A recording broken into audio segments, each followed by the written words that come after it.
tsarona tampoka ohatrany tsarona andikana nenina lavo izy niara-ny kapoka sakaisaka telo na telo fiainana kely tena tsotra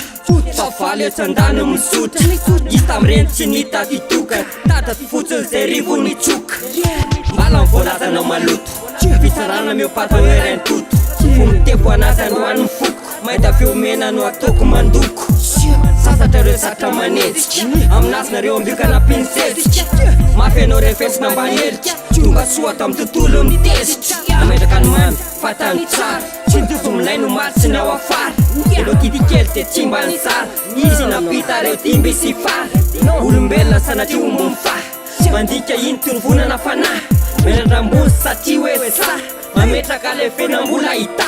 tsy manany ampitso mbola ho tazana enao naferana loha itetry mazana androtrina hitototo hitazana isona fisy efa lasa korazana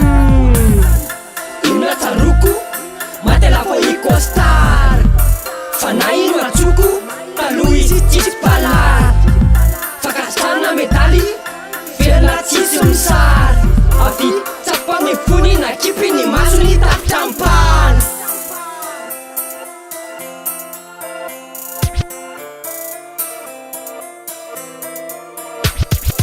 matela fo mikostara tsy metsika fo no tafinambara vela tsy mbana de fiara maty fo nitaingina korpiara dila teno mena drala fo nitetisy tsy nisy nalala maty fo tolorana amboara omeo mpanatsana eo ambony altara tsy oela fo iara matsiara firinana natao firakatakara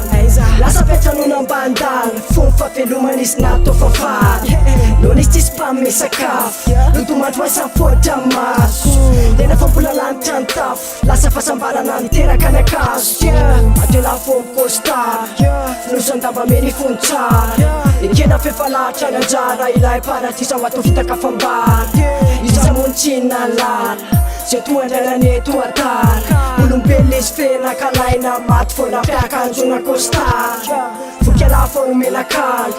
zany ala tsy navelo faly matela fo mikostara zany hoe misy tsisy dikany ny tany firela zay fo notatiavo teo ela tsombano mena asany matela fo mikostara ka mandria mpiatanana lasany inona tsaroko matela fo ikostara fa na ino atsoko taloha izy tsisy palara fakasitrana medaly verina tsisy misary avy tsapany fony na kipy ny maso ny tapitrampana matela fo mikostara nangatsika fo nafelam-bahafana matela fo mikostara lasa fo lazaina fampiandana matela fo mikostara aleolona sitrano tantara matela fo mikostara ka omena sitraka sy amboara matela fo mikostara apiakanjona miatsa fefaniala matela fo mikostara ka rakofandava mena torotsara matela fo mikostara nangina fo nafelanambara matela fo mikostara ano fanafiarakorpiara inona tsaroko matela fo ikostara fa na ino atsoko taloha izy tsisy palara fakasitrana medaly verina tsisy misary avy tsapany fony na kipy ny maso ny tapitrampana inona tsaroko inona tsaroko